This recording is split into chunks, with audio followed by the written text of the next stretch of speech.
Good afternoon, everyone. Thank you so much for joining us today. We hope you had a wonderful Thanksgiving with your friends and families.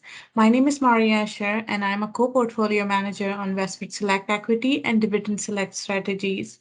Today, we wanted to take this opportunity to talk about the holiday retail season and the trends that we are seeing and how consumers are adjusting their behavior given record high inflation readings. For that, we have Lauren Hill joining us on the call as well.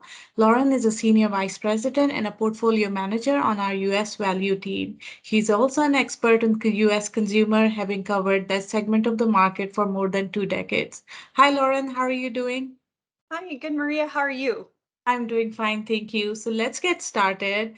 Can you please take us through the early Black Friday retail data that we are getting and what kind of trends you are seeing there?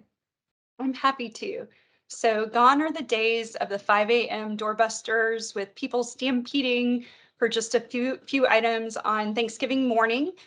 This year was much more subdued, quiet, orderly, socially distanced. The trend continues to be a shift towards online shopping. So there were fewer people out, and we saw more spearfishing behavior, which is where consumers know what they're coming for. They get exactly those items. They make fewer trips to stores, and they also visit fewer stores per shopping outing. But the conversion's very high with them knowing what they're going to buy, what the deals already are, getting those items and leaving. Okay, thank you. And I think I agree with you. If you think about it, the shift to online spending basically got accelerated during COVID-19 when we were stuck at home. And I think that is a very sticky behavior that will likely persist for the rest of our lives, basically. So how do you think the retail behavior has changed? Yes, so kind of two points on that. So first, new young adults, their behavior was established during COVID, and what we really saw from them is just a commitment to continuing to shop online. So really, not as many people. When I was doing channel checks over the weekend at both the off-price retailers like TJ Maxx, the department stores, and also all the mall retailers, just seeing older folks, lots of kids, but just that group kind of missing. Retailer behavior has also changed. This was the most organized year I've seen from the retailers. There was consistent pricing among deals that were online or in store. They really were agnostic which channel was shopped. There were entire box sales. So you walk in a store, everything is 30% off or 50% off. And instead of making consumers do math, the prices were just written on the ticket what the new price would be. So there was no confusion. Um, there was huge differences in who got traffic and who didn't, kind of on two levels. So first of all, the big categories, the biggest surprise for me was how strong shoes were. Nordstrom's, Macy's, Doc Martens, Skechers, Nike, the shoe area. Those were very hot areas, lots of people out and about. Consumers are back out. They're wearing out their shoes and they need new ones. Beauty and spa sales were also very, very strong. Um, and and also men's. So there were many men out shopping as well. What I did see a lot of as well was empty sections for women's apparel. You really didn't see any activity there. And I think women are trading down quite a bit in order to offset inflation. They're buying fewer outfits for themselves and instead getting less expensive beauty items and spa items this year. So, and then the second level, I would just say you saw a lot of demand, especially on Friday for luxury retail, which had no discounting. And then also the off-price retailers and more discount stores, even the pawn shops, anywhere where you could find a really great bargain, that's where people were. But that middle area, kind of that affordable luxury, just as inflation has moved from affecting lower income consumers really starting in May this year to now affecting people up to 100,000 a year in income, we're really seeing behavior change. So, Tommy Bahama, Lily Pulitzer really had no traffic whatsoever. It may also indicate that people plan to travel a more normal amount this next year. We had a big surge this year in vacation travel, and our team sees that normalizing a bit lower in 2023. Yeah, that makes a lot of sense. And I really like your point about beauty. I think because if you think about it, it is an affordable luxury. Even a high-end lipstick is $25. So that is something that women tend to spend more even during when the economy is slowing down because, that one that can be, an easily affordable luxury. So another trend that we are seeing emerge this year is by the buy now later and pay later program. During the last week, it was up more than 78%, and I'm really concerned about it and the unintended consequences that it will have, along with the increasing credit card debt. So, what trends are you seeing there? Yes, so consumers are increasingly running completely out of the excess savings that they built up during COVID. The lower income consumer that's been gone a very long time, they tend to spend it pretty quickly, but that's melting up. And so about half of consumers have revolving credit lines, credit cards that they don't pay the full balance off every month. And those balances have been growing the past 3 months. The monthly credit card trust data that comes out of Capital One, Discover, and American Express has shown credit card balances in the US growing 13% year on year. The past 3 months, that's very unsustainable. It tends to be 2x GDP growth. So I do see that renormalizing lower this next year. So with savings gone, people are turning to credit cards, and now especially younger folks use the buy now, pay later, which has been a huge trend the last 3 years. So the spending in that area, that scheme was up 78% week over week into this week. So people are really turning to their credit lines in order to make this holiday season happen. And I think that that leads to once that's exhausted, I think we really see a step back in consumer spending in 2023, and we see a second pullback once layoffs start to pick up from 3.5% where they sit today, near an all-time low, and they could climb north of 5.5%. Thank you. And just to shift our focus to inflation. If you think about inflation, we have seen record high readings this year, right? It's on average over 8% for this year. That has really impacted, as you alluded earlier, has impacted consumer behavior and what they are prioritizing. Are they really buying any discretionary items? So we saw last year that people started buying gifts very early on the season. Are you expecting that this year they are going to delay the purchase as much as they can, hopefully, so that they can get better discounts, for example? Exactly right. So, what we're really seeing this year that's so unique is more concentration on shopping days. So, with so much inventory, the retailers ordered 8 weeks early this year, hoping to get things on time because everything arrived 8 weeks late last year, but it all arrived.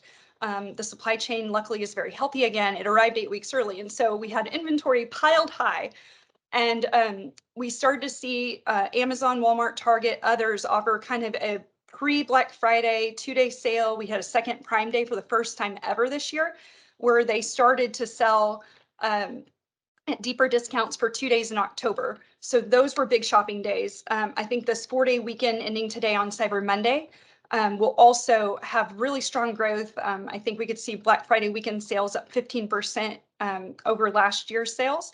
And then I expect everyone, to your point, who's really living paycheck to paycheck, that's 60% of Americans now, waiting until the week before Christmas and just delaying those purchases till the very last minute, and hoping to get great deals on the excess inventory still left over. As I mentioned, some categories are selling much better than others, so there's very, very good deals for consumers to find this year. Thank you. And I think it is interesting how much has changed over the last 3 years. When COVID started, and even through last year, because of pent-up demand, everybody's focus was on supply chain issues and how we couldn't get things on time. And now it's the opposite. It's about retailers getting worried about how do they get rid of excess inventory. And I agree with you, we'll probably, at least in some segments of the retail, we'll see even more discounting as we wrap the year and head towards Christmas. So let's talk about US consumer. As I mentioned, a lot has changed. We saw people increasing their savings significantly during COVID, along with they got a lot of stimulus check. Everybody was flush with money. That was last year. This year, we have seen record high inflation reading, unemployment. People are getting more concerned about upcoming recession. Unemployment, while has remained steady, we are now getting these headlines about different companies laying off. So, how do you think is the health of overall US consumer? Yes, overall it's fading. The strongest growth and kind of the engine of the economy has been the higher income consumer, and also retired baby boomers, who continue to hold 70% of the nation's wealth. They've continued to really just be the cornerstone and spend very strongly. And we're even seeing that, continuing into this holiday season. I think it's, a new story in the new year. I think people who are still working, that layoffs are going to affect everyone. And so when we start to lose those higher income jobs, we're already seeing it in tech.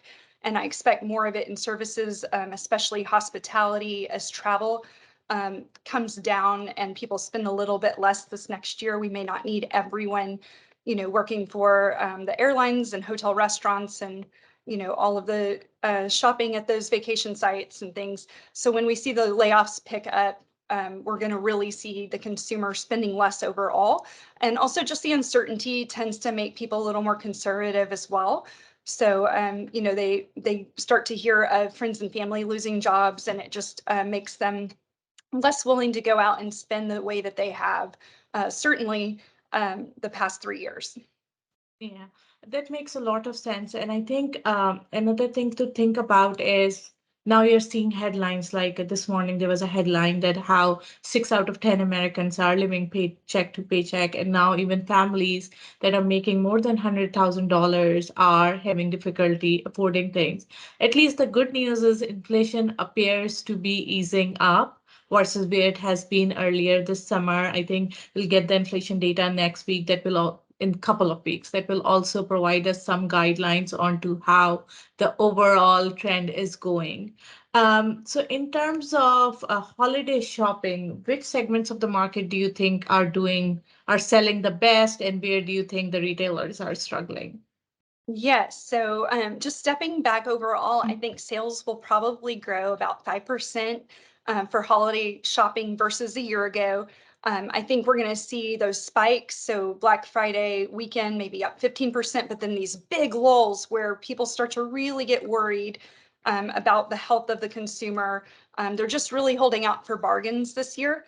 I think that you're going to continue to just see certain categories sell better than others. So definitely, health and wellness, beauty, spa, men's is doing fine. Toys are still doing pretty well for children, maybe not as strong as last year. It was a huge year for toys, but still pretty healthy. There doesn't seem to be an it item in tech that tends to help apparel, but we're just not seeing it. When I was out on Friday and Sunday, just people are less interested in women's apparel.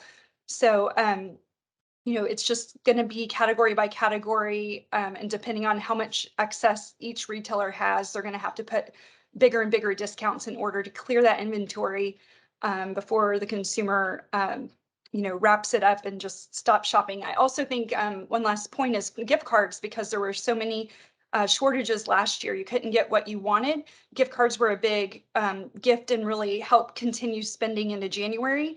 It was a record year this year. I don't think that's the case. I think people take the time and find the gift they're looking for. There's plenty to choose from. And you see less spending also in January. That makes a lot of sense. And in terms of how do you think people are adjusting, as I mentioned earlier, and you also alluded to, that we are really having to make these decisions, right? What do I buy? Do I really need it? What kind of gifts do we get for our families? So, how do you think consumers are trading down? Can you give us some examples, maybe?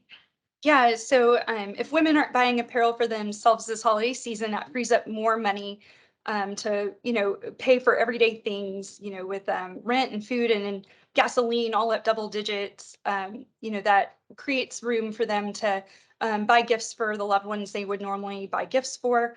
And so I think gifting remains very strong, and people continue to get together and catch up with loved ones and make that a priority. But I do think that people will look for areas they can cut. Big ticket items, we're seeing a lot of weakness there. We're even starting to see it, or hear discussion about it for the higher end items. For example, large luxury stoves and ovens, things like that. And so I think it starts in big ticket and it moves down. And we do continue to see more and more consumers impacted by inflation and then just pulling back in their spending. And how do you think the off-pricers are positioned in this environment? They generally buy discounted items from department stores. Department stores had a lot of excess inventory last year and probably this year as well. And on top of that, when consumers are trading down, what kind of a bright spot, if any, do these off-pricers like TJ Maxx, Ross provide? Yeah, they are really in the catbird seat. They have a huge advantage in this kind of environment. And we've been hearing that pretty consistently from, TJ Maxx, Ross stores, and Burlington. Things are looking very bright. They're picking up new consumers who are trading down from more expensive full price stores or now shopping their stores. They're able to maintain that 30 to 40% discount versus the full price retailers. The full price retailers, the way their business model works, they can kind of reach down for the 4-day period for Black Friday, other select times and discount, but they really can't afford to sell their products at a permanent discount the way Off Price can. And Off Price has been getting better and better brands, more variety. They're more sophisticated in what they merchandise. So, for example, here in Dallas, I was seeing Dallas Cowboy ornaments and, very local things for sale. So they're very conscious about what they're putting that will have local appeal in their stores. So I think their margins remain very healthy. And I think that's going to be a bright spot in retail for probably all of next year.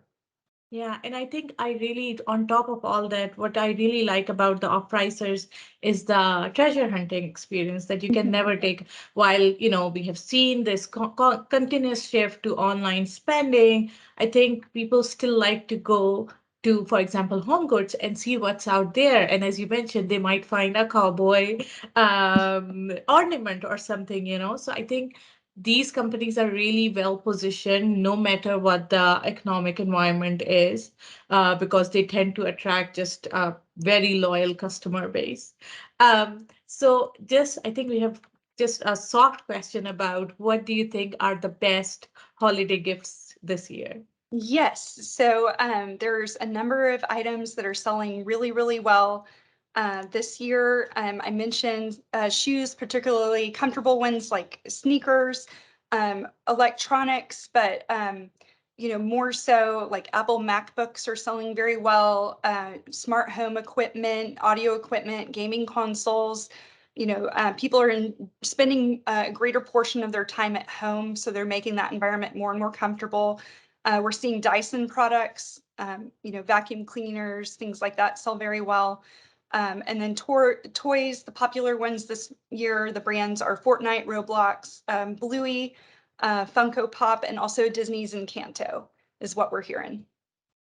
That's super interesting. And I think when people are staying at home, they tend to spend money on home. So that's why we are seeing increased pickup on the Dyson vacuums. You can't really go out, so you might host a guest or family, and then, that's where you come and spend money on like these high-end vacuum cleaners. Okay, so just to recap, I know I asked you a lot of questions, but just to recap, what are your key takeaways and what do you think about how the rest of the holiday season will go from here?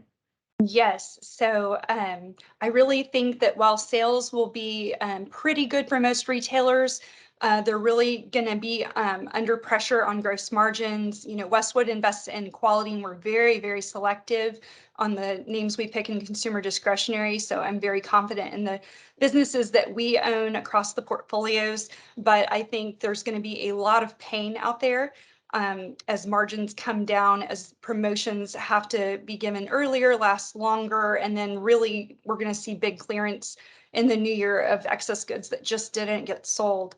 I think that the consumer is going to continue to slow down on their spending, with those two legs down being savings running out, maxing out debt limits, and then the second piece of that being layoffs running up this next year, even for higher income consumers who have been the engine of the economy up until this point. I think that the clear pricing, 30 to 50% off the entire store, that will go away but come back the last week of Christmas. So there's still a lot of wonderful deals to be had for anyone who hasn't finished their shopping or is just getting started. And I think that that subdued environment lasts many years, that people who enjoy shopping in person will do so, but those that rather shop from the comfort of home can easily do that and spend time doing things they rather be doing than shopping. So I just see some very large secular trends and shifts. And I think that COVID accelerated a lot of those things, and that we kind of have a quieter, gentler society, and people are happy with that. And that's the way things were going to continue. Okay. Thank you so much, Lauren. Thank you so much for your insights. These are all the questions I had. And thank you so much, everyone, for joining us today. From all of us at Westwood, we wish you a very Merry Christmas and a Happy Holidays. Please feel free to reach out to your advisor if you have any questions. Thank you. Bye-bye.